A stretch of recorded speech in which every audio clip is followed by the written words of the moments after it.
Good. Very good. Thank you. This man is walking energy, I tell you. You just flew into Philadelphia? Yeah, last night? yes, last night. And I swear we just started talking back there, and I'm energized again. It's my life, you know. I love what I do, and that's what makes a difference. Bob Dylan was always say, "What is the secret of your success?" And say, "Waking up in the morning, going to bed in the night, and in the meantime, do what I chosen to do." Yeah.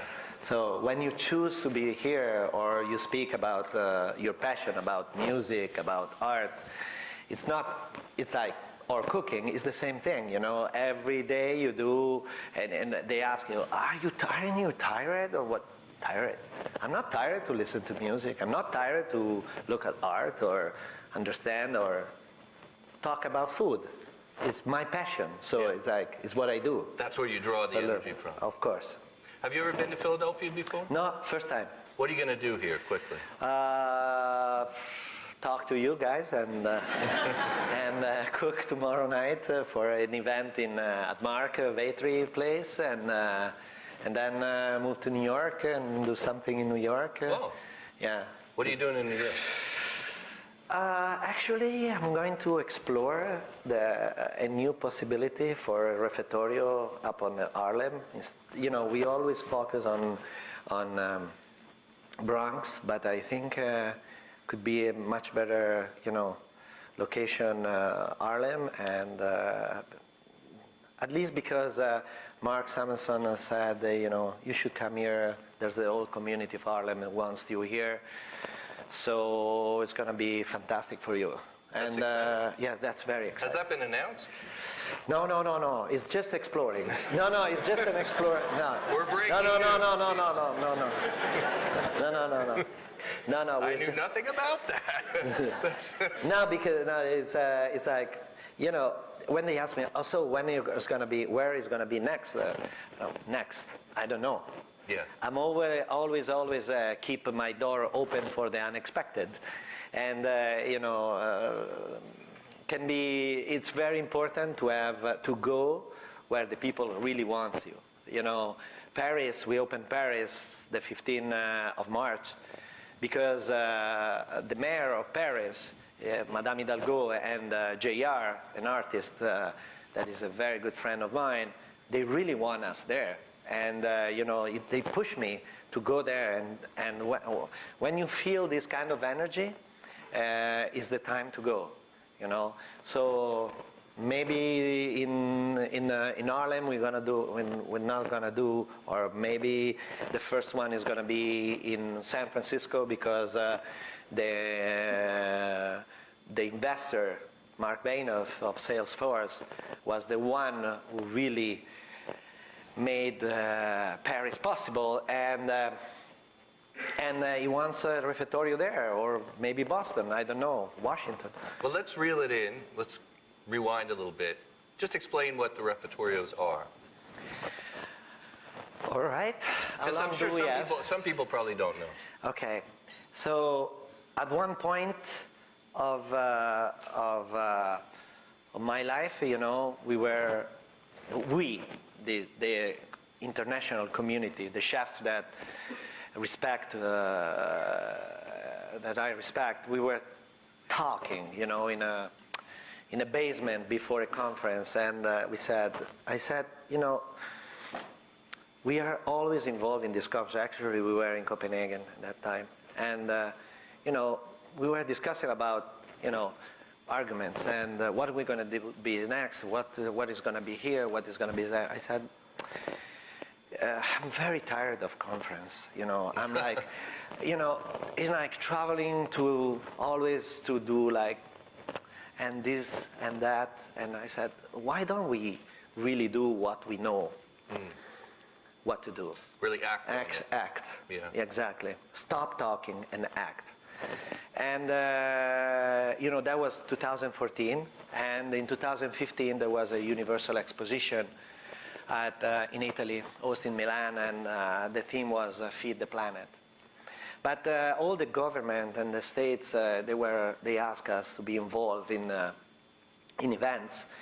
But these events, they were like dinner party for 4th of July, dinner party for the 14th, with France, or like all these.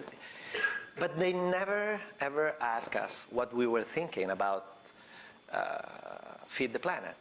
So I said, you know, I have an idea about this, because I was talking and chatting with Carlin Petrini of Slow Food, the president of Slow Food, and he was giving me the numbers, and he always complained, you know, and it's like, you know, this and that, and the Commission and the European Community, and the cheeses, and the raw milk, and the this and that, and pasteurized.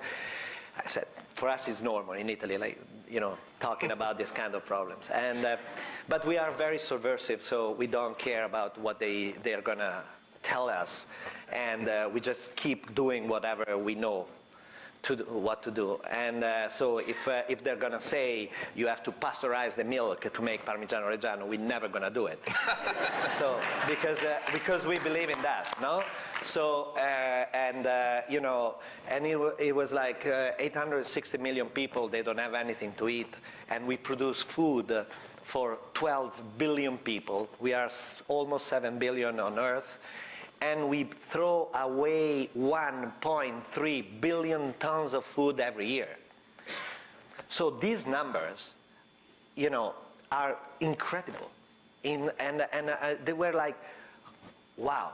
And I said, okay, I think Feed the Planet is much more than just show what the production and is going to be, or how we can, you know, raise the production of that. First of all, is fight waste. How can you fight waste? For me, it's so normal, because it's so natural. Because when growing up, my grandmother was always, as all the other grandmothers in Italy, we were like so into not waste anything. You know, I remember. That's like a Nona philosophy. It's not Nona philosophy, yeah. And now all our cuisine is built like that, you know. And you know, she was saying, okay, always remember that, you know, like December 8th, we were killing the pig in the country. So the farmers, they were killing the pig, and we were making ciccioli and salsiccia and coppa di testa and everything. Because it's very important that this pig that was part of our family is giving his life to feed the whole family, the whole here. So we have to use every single bones of the pig, and you know, this is really a spiritual act. And so once you grow up with this kind of mentality, it's very difficult to leave a table with the plate that is like full of food that you serve yourself, and you know, I don't want it anymore. And you know, this is not our mentality. And for me, it was like, okay, if I think about my favorite meal when I was a kid, was a warm cup of milk with some breadcrumbs, a little bit of leftover from the coffee, the mocha of the family, and some sugar. Or maybe a lot of sugar, right? A lot of sugar, a lot of sugar. And when I was talking about this, and I was confessing with Carlin Petrini, and Carlin said the same thing for me too. That's you know, it was the only thing we had, you know, some breadcrumbs from a couple of days old, you know. And you know, I said, okay, so how can we translate into something, into action, all these kind of thoughts?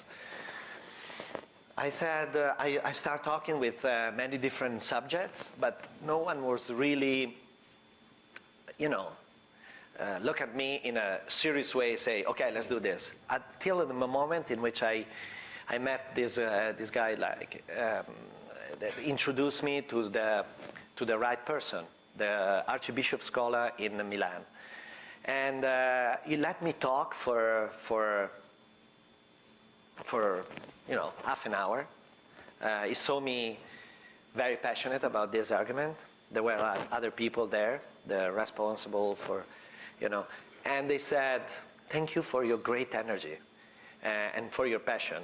If you can come back in 1 week, I'll let you know what we can What was your idea at discuss. that point to use My waste idea to was feed the hungry? exactly. Yeah. My idea was, let's create miracle in Milan, like 1950 movie from Il Verismo Italiano. So we're gonna focus on the train station. We're gonna restore the old train station in the basement, and we're gonna serve what the inevitable waste from the Universal Exposition, and we're gonna show the world that chefs in 2015 are much more than the sum of their recipes. You know, we can make something, we can make the difference.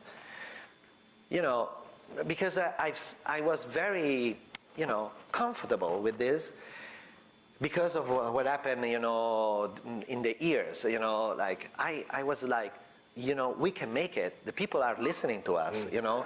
I've seen what happened with the earthquake, after the earthquake, with the recipe I create for the Parmigiano Reggiano. You know, we sold 360,000 wheels of Parmigiano Reggiano in 4 months. It was like, that was a really miracle in Modena, not in Milan. But like Laura, your wife, was Yeah. here a few weeks ago, actually. Yeah. Some of you might have heard her incredibly impressive talk she gave. Yeah. And one of the things she said is when you first offered this idea of feeding the hungry and the refectorios, she thought it was a little nuts. No.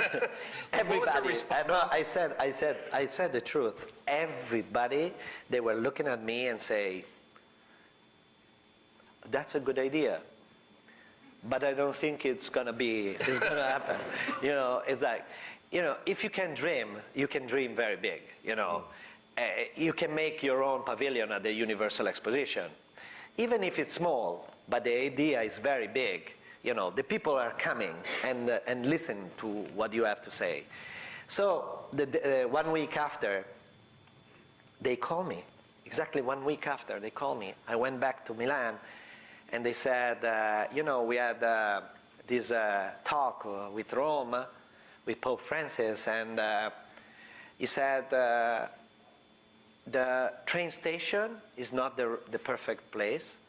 I think we think that we have to bring lights to the periphery, and you know, we focus on the most neglected neighbor in Milan, Quartiere Greco, and there is an old theater abandoned since 15 years ago, and maybe we can give you that place, and you know, the priest that is there taking care of that community is a crazy guy. And he's always in trouble with money. He spends much more than what he has, and but he's a great guy. He's gonna listen. You get along great. You got along very, very well.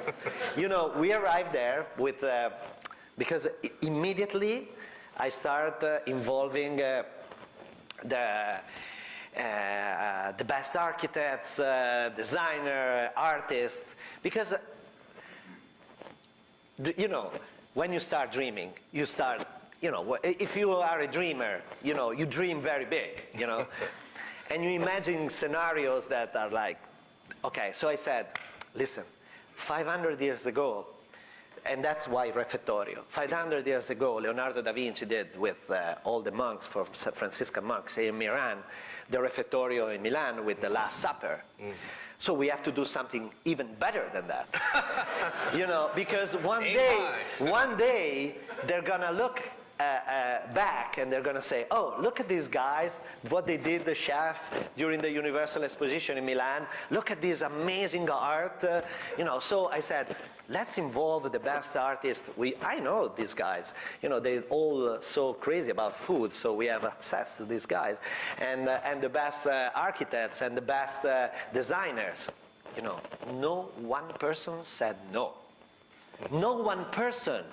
So so the artists, they start, you know, doing all these projects, express, you know, focus on that project. And you know, and Don Giuliano, when we met the first time, he was looking at me, and instead of showing me this place that was very dark, full of dust and rats and things, you know, abandoned in this neighborhood for 15 years, but the theater was beautiful, the architecture was amazing from 1930, and you know, and I said, listen, you know, this is the periphery of Milan, and this is the periphery of architecture.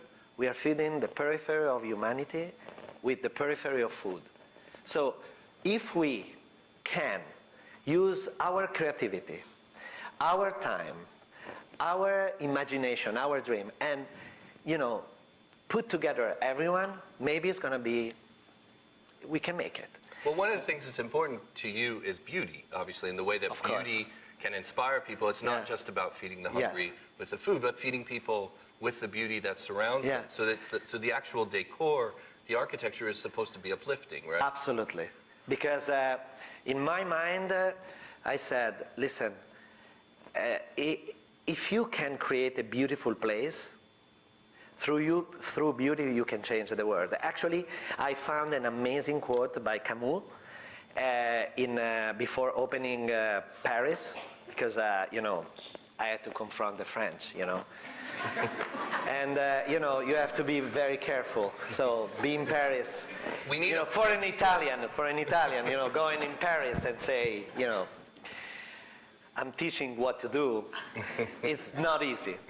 So I was reading the night before. I was very nervous, and I was reading so many things like random, and I found this amazing quote about beauty of Camus that he was saying, the revolution, you cannot make a revolution with beauty, but one day the revolution will need beauty. That's so deep, so incredible. It's expressing exactly what I think. In the moment you do a revolution, you create a revolution, because we create a revolution all together. You see the name behind the book.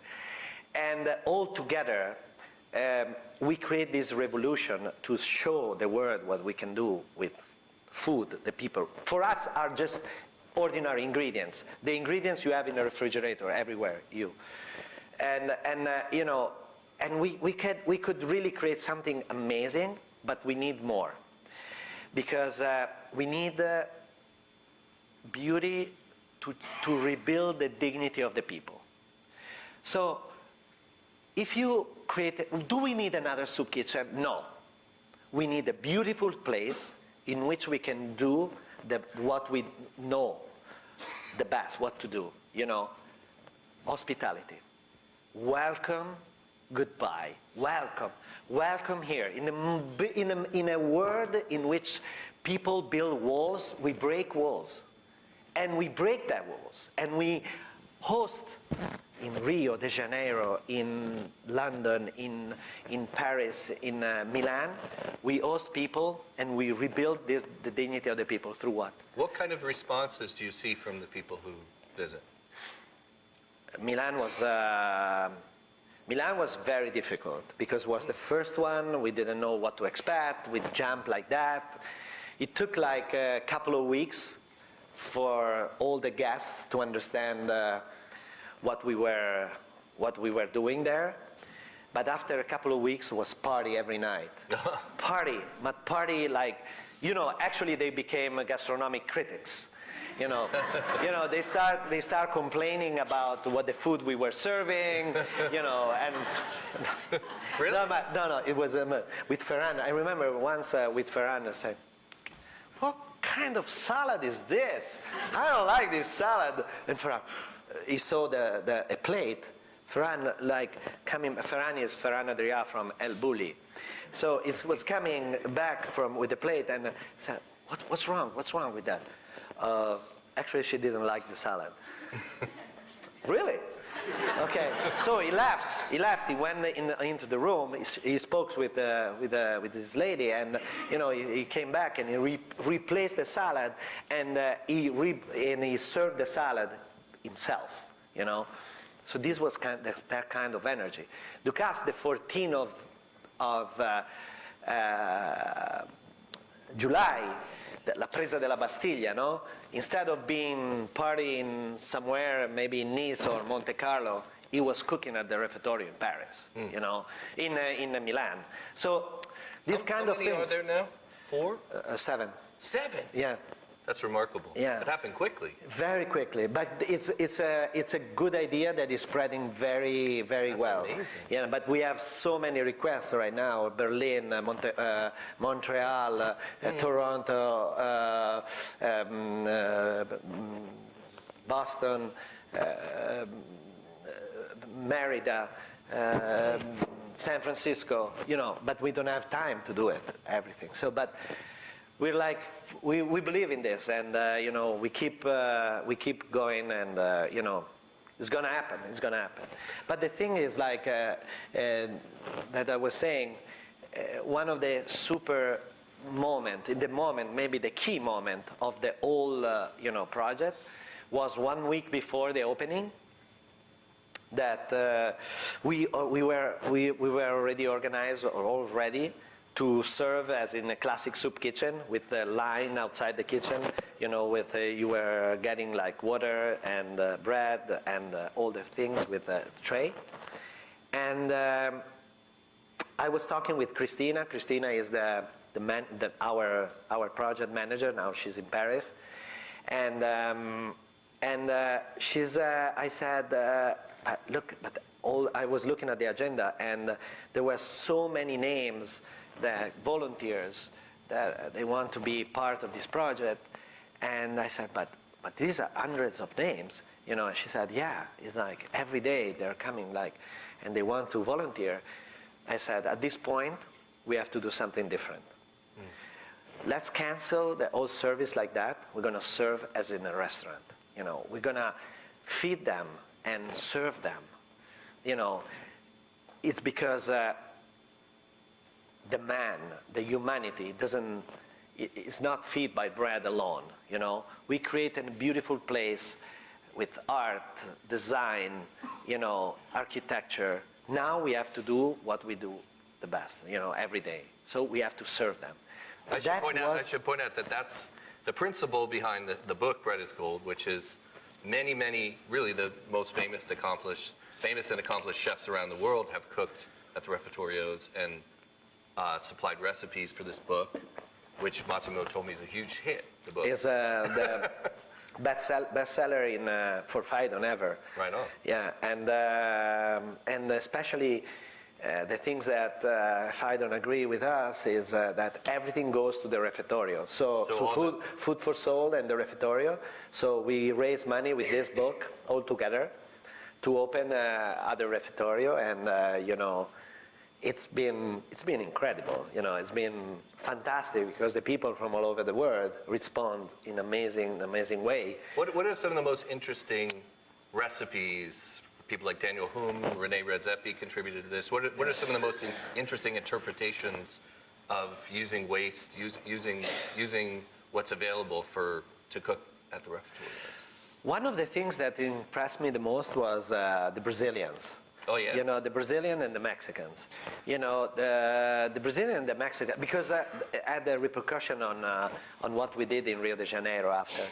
So they were asking for brown bananas, but in Italy we don't have brown bananas. We have this kind of beautiful yellow bananas, and when it's brown, we throw it out. They wanted brown bananas? They were asking for brown bananas. Oh. And I said, okay, so let's see what's going on. And, we went into the market in Milan, fruit and vegetable market, and, there were cases of brown bananas they were throwing away. And we found all these brown bananas for them. And then, so the Brazilians especially, they were using, they teach us how to use the banana peel, and transform them into chutney. There was a lot of cheese, so that day there was a cheese platter with chutney of banana peels. Wow. And that was amazing, But, or like Enrique Olvera from Pujol, he was like really serving the brown bananas, the fruit inside, as something special. I don't know if you saw the Jimmy Kimmel show 1 month ago. I was cooking with brown bananas, and I created dessert, like slicing the banana in the middle, but after the experience I had with these guys. And actually they were the women from the favelas, they teach me. But the point was that once you learn something like that, you can really have a different perspective of things, you know. And, you know, at the opening of the refectorio in Rio de Janeiro, once you do Rio, you can do everything. You know, it's like, it's the most fucked up place in the world. It's like 2.5 million people live on the street, and they burn 11 trucks full of fruit and vegetable every day because it's more expensive to distribute this food than burn it. So this is the reality of what's going on now in the world. So it's like, in Rio de Janeiro, the day of the opening at 8 o'clock in the morning, we didn't have water, we didn't have electricity, we didn't have gas. And we had to open in like 12 hours. But no problem, no problem. You know, we're gonna make it, we're gonna make it. Okay. So I had to go and tattoo myself, no more excuses, because I was like, no, this is not going to happen. And, you know, I said, focus, focus, focus. You know what they did? They went, you know, we were in the middle of two big buildings. We built this amazing place. So they connect with they break into one of the two buildings. You know, they connect with the water, and they get water from the buildings. You know, the water was there. 1 hour later, you know, one of our friends, you know, Vic Muniz, one of the, and his wife, you know, they offer us a big generator. So they deliver a generator, and we had electricity. We didn't have gas. But that's another question. But we went out.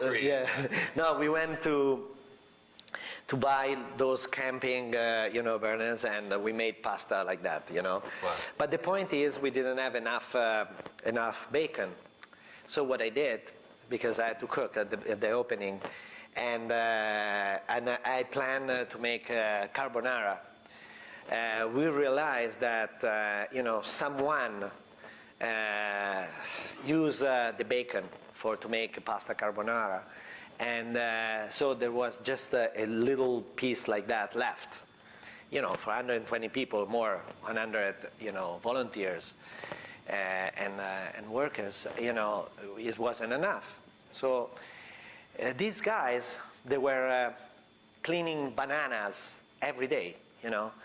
And because there was just bananas and bananas and bananas. And, you know, I was like, all right, so we're going to make a sorbet with bananas.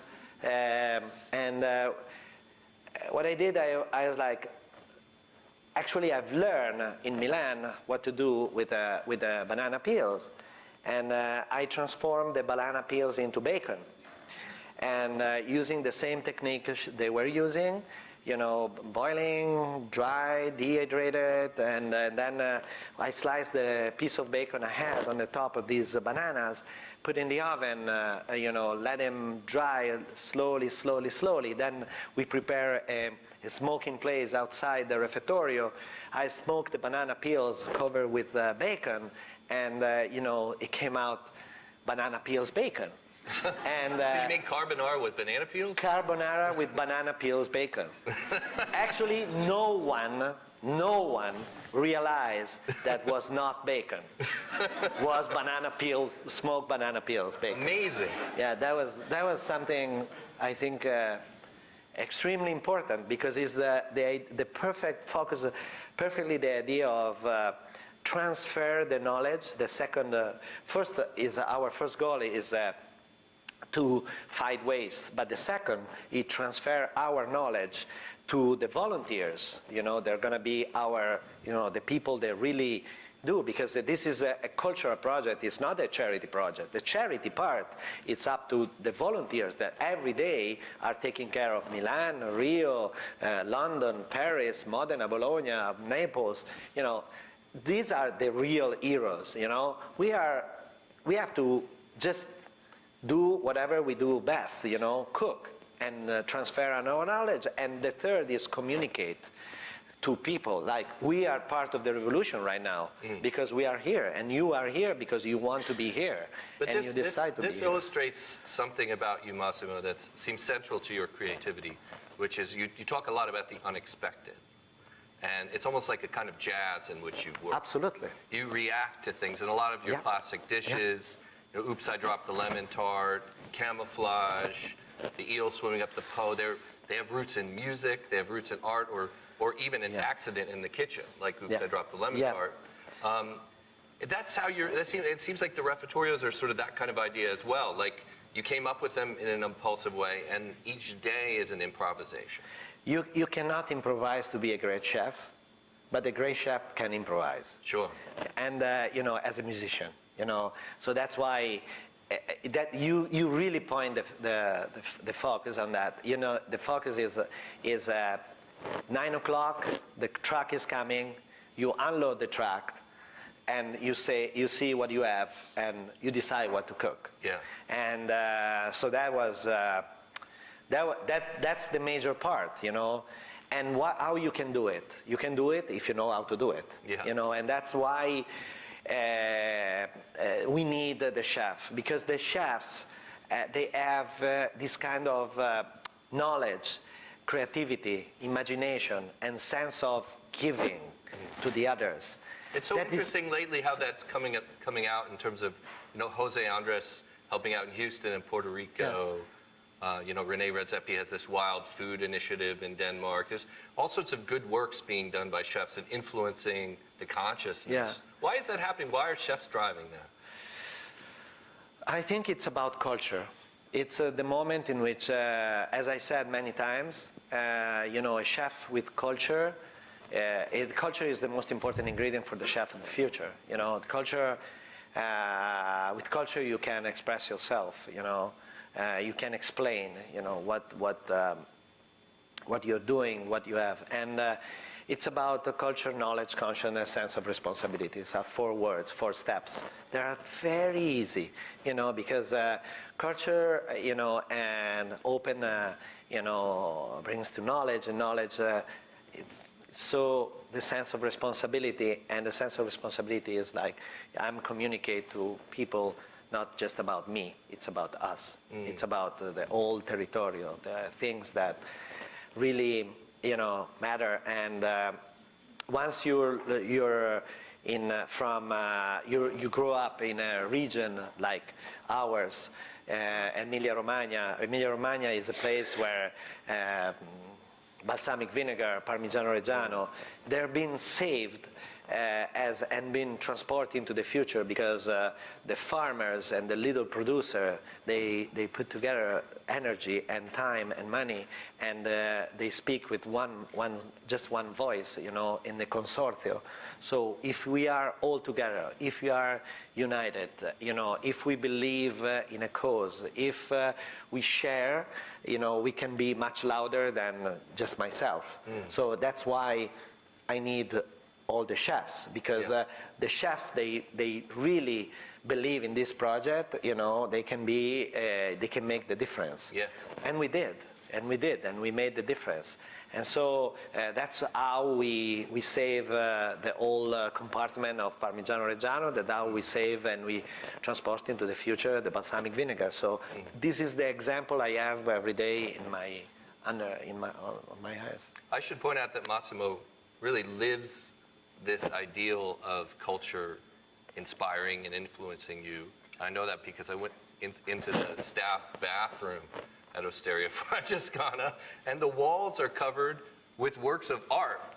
Little, like, you know, 8.5 by 11 printouts of all these famous works of art from all different periods in the history of human civilization. Why do you have that in there?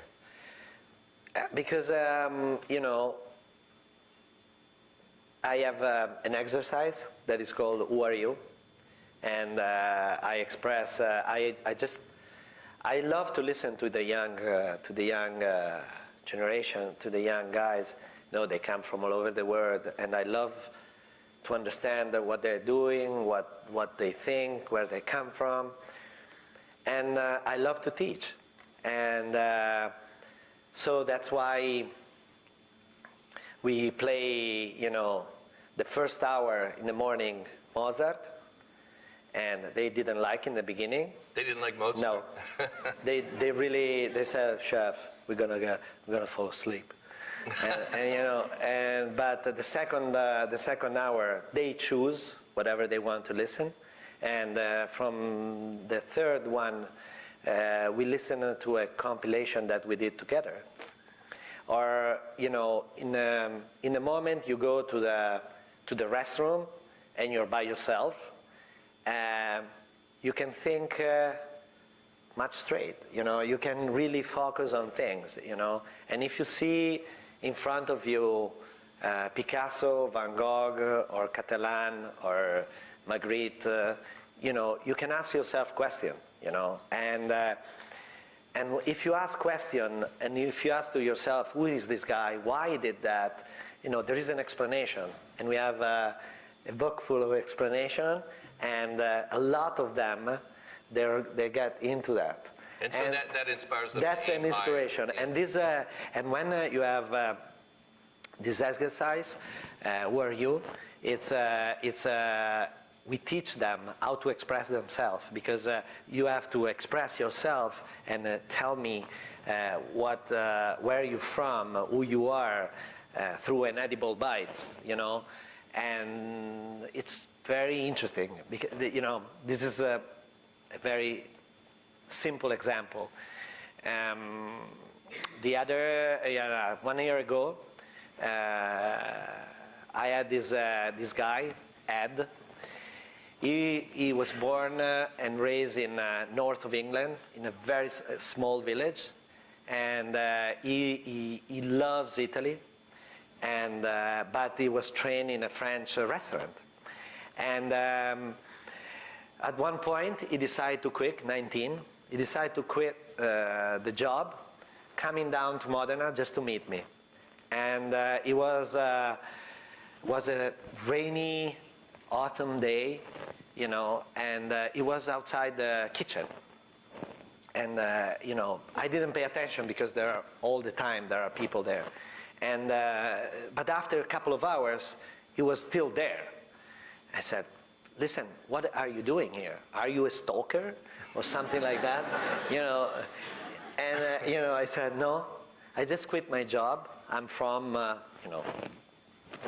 village," he told me the name, and but I have Italy in my heart, and my dream was meeting you.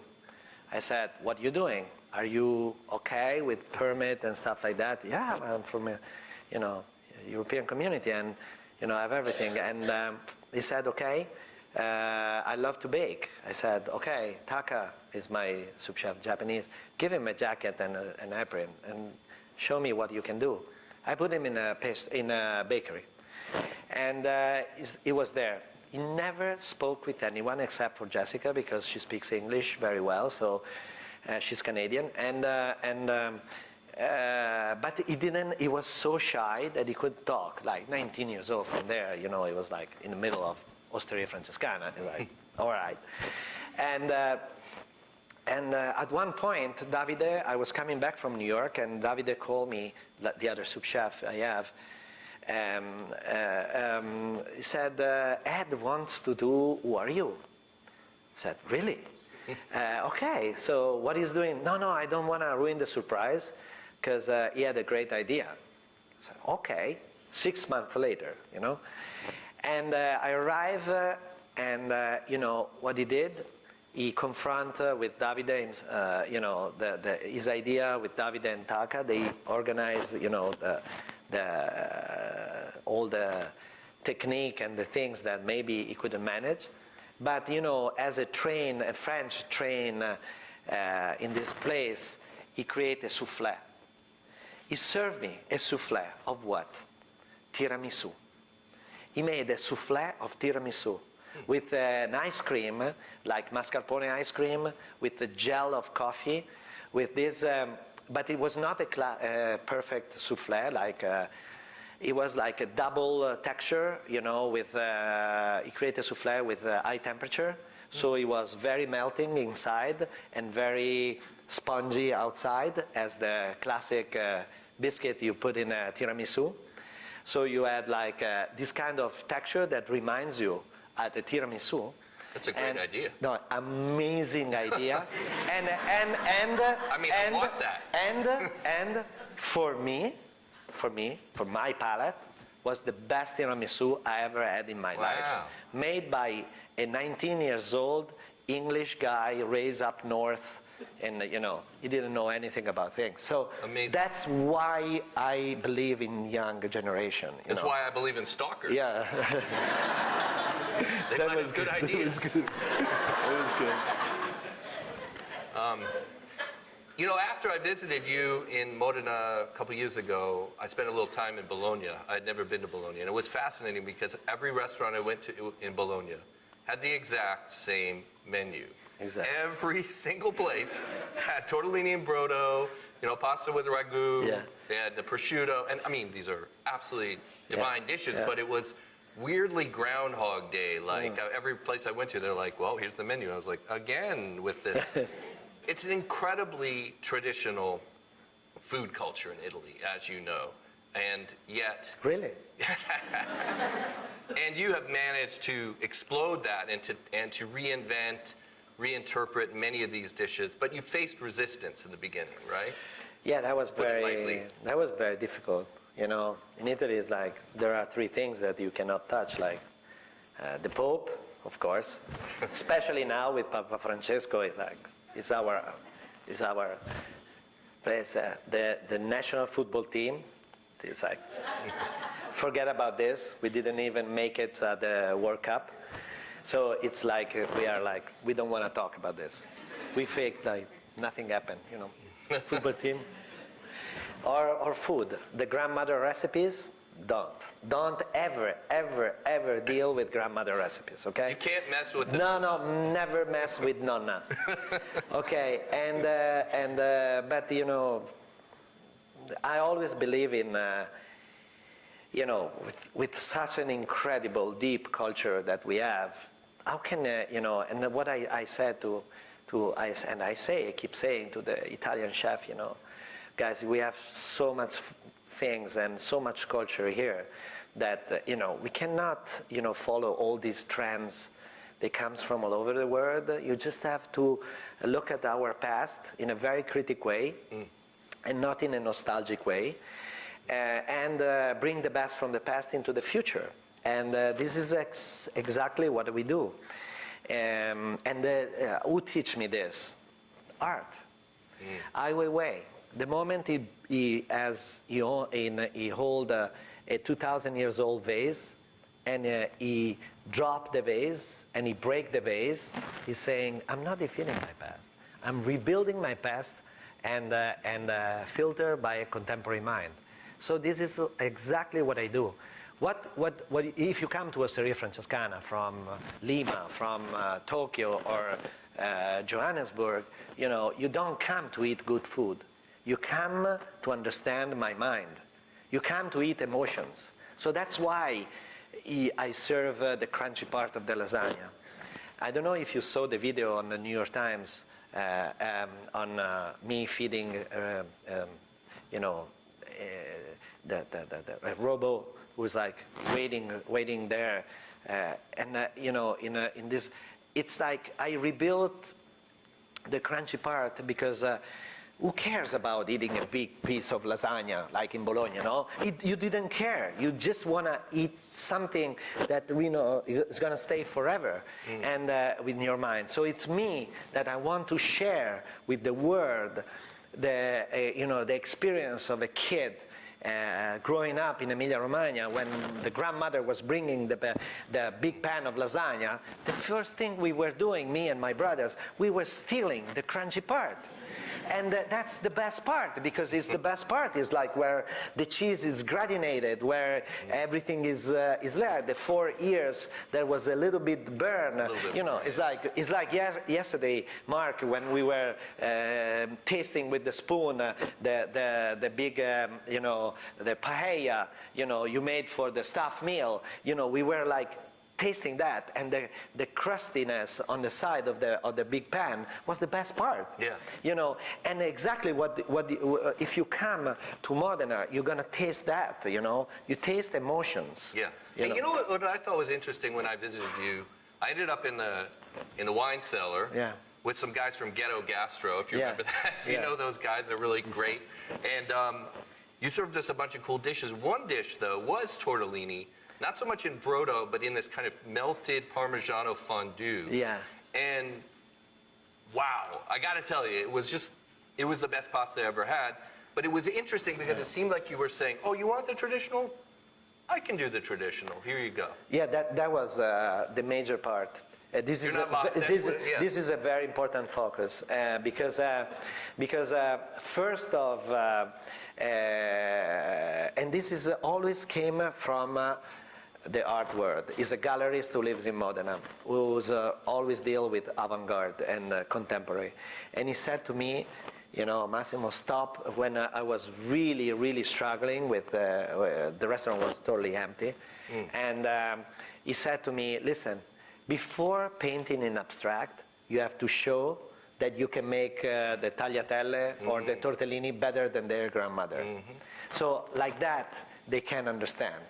So, you know, when I make the tortellini like that, and I think about tortellini alla panna, tortellini with broth, tortellini in crema di Parmigiano, I arrive in a historic compromises between alla panna or like in broth. And for me, the historic compromise is like using the Parmigiano Reggiano and my technique to melt Parmigiano Reggiano and create a perfect creamy sauce without using any heavy cream. Yeah. Because in my kitchen, there's no cream, no butter, you know. Food has to be almost nothing. Wow. Because you know, I believe in food has to be good and healthy. And healthy, you know, after you eat like 14 courses, you leave the restaurant and you know you feel very good. And so I create this water and Parmigiano Reggiano 36-month creamy sauce that really reminds the classic preparation from 1950 of tortellini alla panna, but much more intense. So I evolved that kind of idea, not using cream, but using just the essence of Modena, Parmigiano Reggiano. You know, that was melted. Yeah, all melted, and is a part of. It is an ingredient that is part of the filling. So the inside is made with veal, pork, and chicken, and on the other side, Parmigiano, ham, and mortadella. So Bologna. You mix and ground and reground, and you create this filling that is like amazing. I get enraptured talking to this guy, so I don't actually even know how much time we have left. 10 minutes? Okay. No. Anyone want to throw in a question? But, you know, like when not to live this kind of experience, you know, again and again and again. When we arrive in, we just opened a restaurant in Florence, matching with. It's called Osteria Gucci in Piazza delle Signorie because it's a couple of years that we are working with the Italian brands that I respect, like Gucci, like Maserati, you know, and we go around the world to show what is Italy. That is, you know, there are some good things, you know, and you know. What we did create the Osteria Gucci, and in Florence, you know, think about Florence. Florence is like Modena, you know. So the first thing they said. There is no Chianina, la Fiorentina, and it's like, fuck you and la Fiorentina. You know, you want to come and eat like Bologna, no? Lasagna, tortellini, bollito misto. I said no. So what I do, I get what and I didn't want to let them, you know. With these guys, you know, they you know, the first service, a olive oil producer arrived and he said, but. And the Tuscan olive oil? I hate the Tuscan olive oil. You know why? Because it's very simple. Because it's too aggressive. So if I use the Tuscan olive oil and primolio, that is spices and intense, into food, tastes just Tuscan olive oil. I don't want this. That's why I don't use Tuscan olive oil. And they look at me like that, like, this guy is crazy. I said, you know what I did? I put, like, as a chef, Karime is Taka's wife. She worked with Andoni, she worked with Santi Santa Maria, Virgilio at Central, and now it's 1 year that she moved to Modena, and I said, Karima, you're going to be the chef there. Be ready, because Italians, But I don't want to give any, nostalgic approach to this. So we create a menu that is extremely open-minded, and we use almost totally ingredients from Tuscany, but in a totally different shape. So Karima is, with her background, she's very open-minded, So we get the chianina, like, and instead of, like, grilling the chianina and serve la Fiorentina, we ground 1 time, 2 times, 3 times, and we put in the shape of a hot dog. And we serve chianina into hot dog, Or like the pancia, like the pork belly from Cinta Senese, like these black pigs, the amazing black pigs from La Riviera in Tuscany. We get the pork belly, and we marinate it with miso, because Karima's wife is from Japan, Taka, that is here with me. I don't know where he is. Maybe he's cooking now. In Taka is here? Yeah, Taka is here. Cool. But is prepping with Jessica. Oh, wow. And marinated with miso and slice and serve into bun like Dave Chang, like Mama Fuku, and like, are these Cinta Senese? Yes, that's Cinta Senese with all the flavors and the things, It's the way, it's what I really believe is like, I believe in good food, and it doesn't matter if it's traditional, not traditional, evolution or contemporary. But when it's good, that's it. And so it's what I did is, like, I really think, to evolve, especially to evolve Italian cuisine and not losing, the thousands of years of, flavors and experience that are distilled by the centuries. We really have to be, with open mind and look at the past in a very critic way and not in a nostalgic one. Does anybody super quick want to throw in a question? Go. Yeah. How do you think with the repertorio that's like 10 years, 20 years out, how you sustain the energy and, like, volunteers and people coming in? Very good question. Like, sort of how to keep the repertorio sustainable over the years, keep the energy up. We are working right now on this, and I think what we are doing, we are thinking about to create our own, project. Actually, the guys from Salesforce gave us a couple of, people. They're working on, how can I say, a page in which you can add volunteers and donators and stuff like that. They can be part of all this. We are not worried about the money, because there are so many great people. They want to help us, and we just or volunteers, because right now I'm telling you, there's such an incredible number of people they want to help, and it's just a question of put together all these things. So we start working on this kind of project that once you have the file with all these names, you can spread the energy and use all these energies. They're like enormous to help us. You've worked with so many chefs for this project. Yeah. So you have a good sense of who's coming up, who's the next wave. If you were to pinpoint someone who's sort of the next superstar chef, who would she be?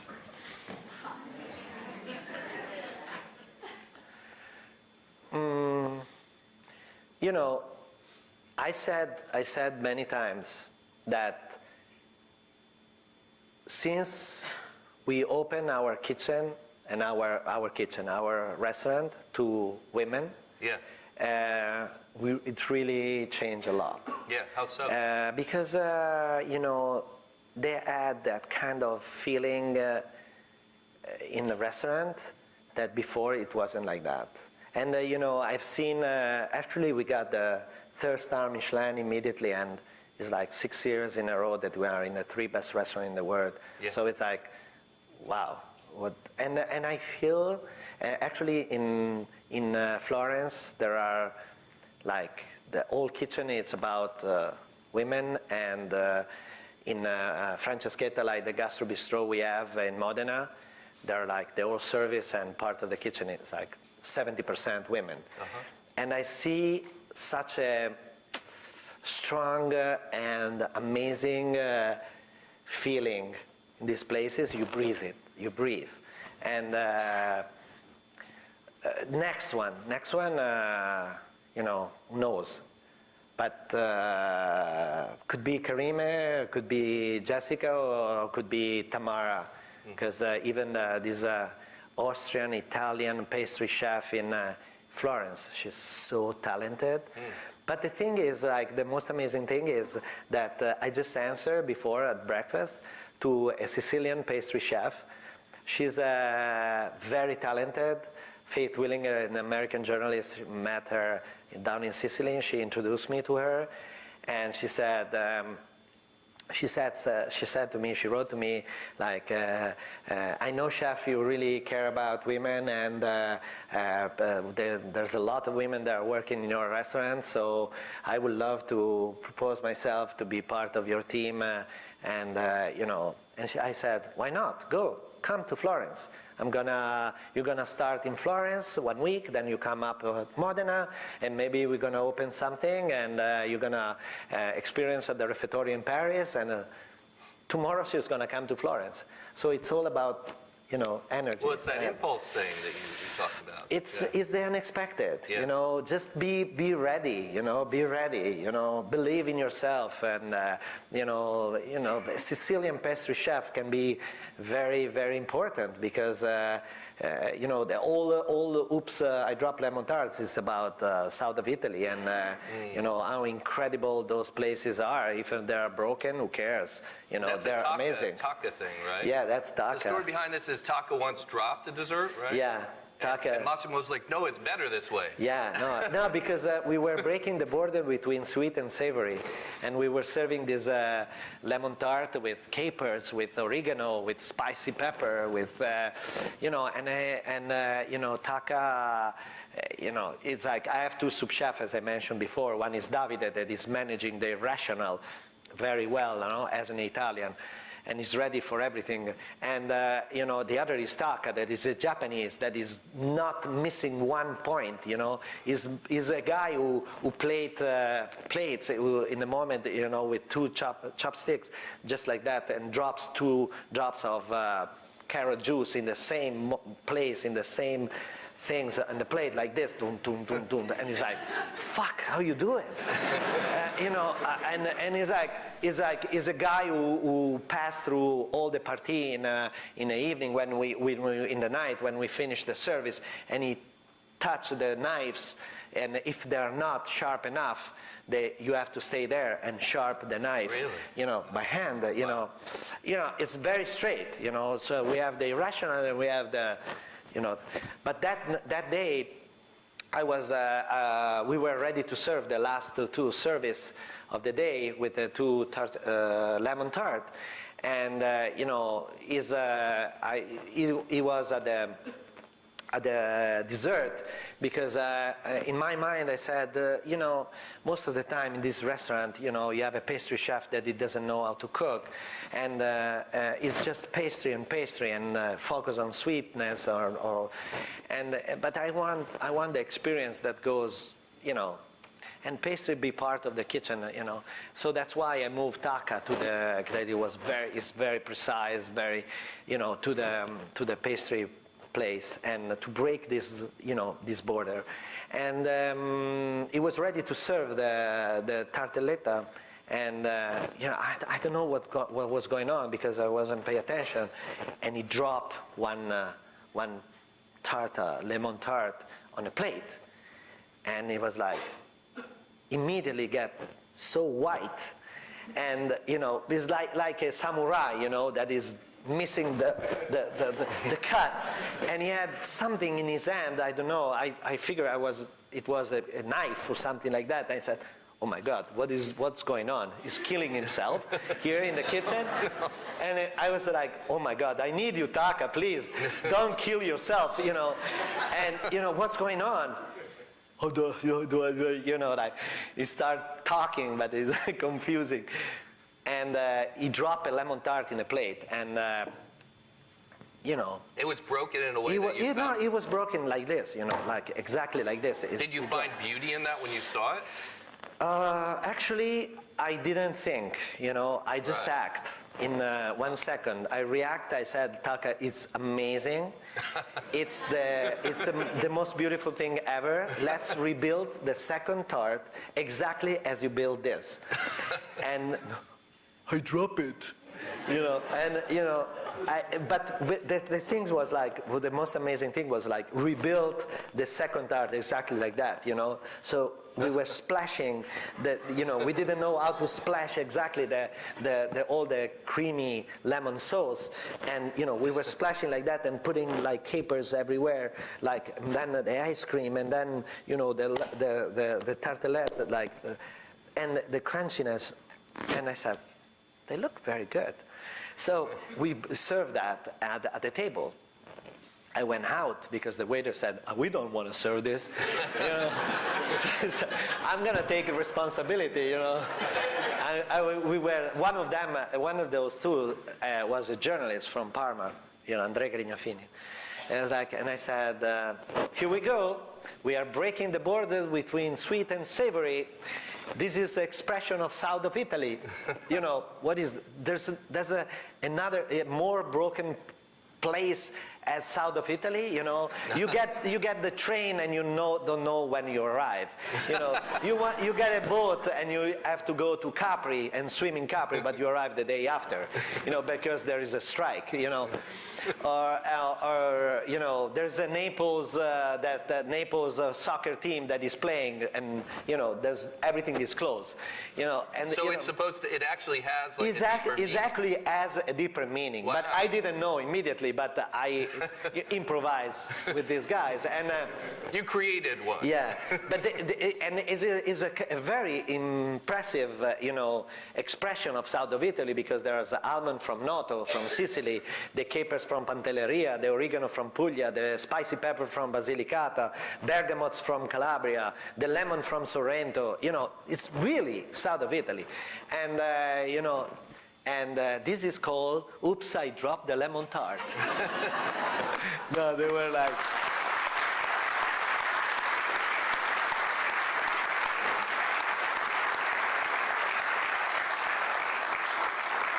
Unfortunately, we have to stop, but that's a perfect place to stop.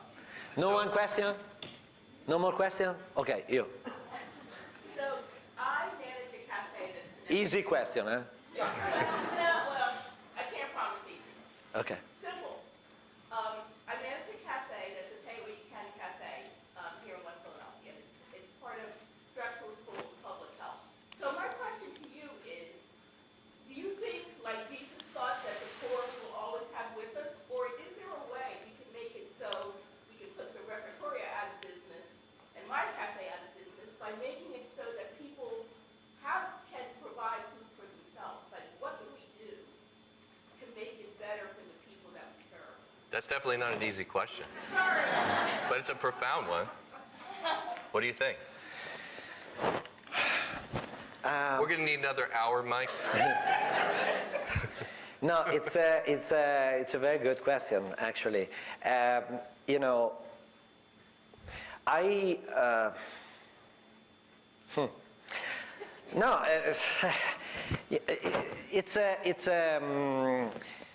so to do. I always believe in beauty. I always believe in this kind of approach, and I believe in beauty of the people too. And when we opened London, the first service was was incredibly easy. And this old lady came to me and he said, I want to talk. I want to say something. The place before our restoration, and like there was Ilse Crawford who restored everything in that place, was just, you know, all these amazing windows, they were full of curtains and things. The light wasn't even coming through. And she just cleaned the whole place and restored what was. And this lady with the microphone spoke for everyone, in front of everybody. She said, this is the most beautiful place I've seen in my life. This is a place that is going to create community for us. And I'm 92 years old, and I can die very happy. So my answer is, if everyone can do something to improve, to help the others, you have to be open and to come into these places and create beauty.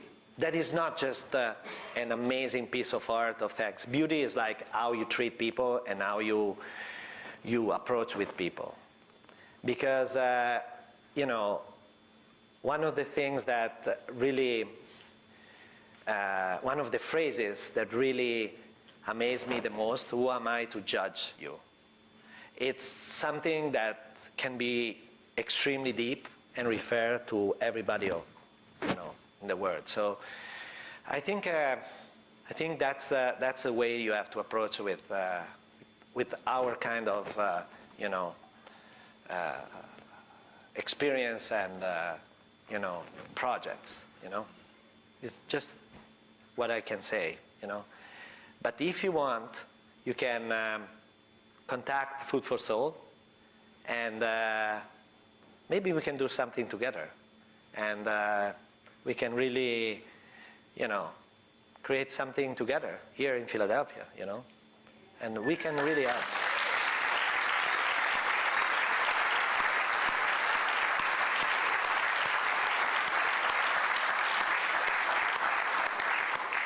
It's the jazz of Massimo Bottura. Yeah. All right, thanks so much. Thank you.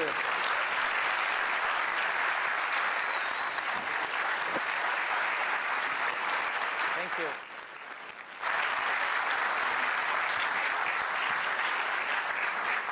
Thanks, man.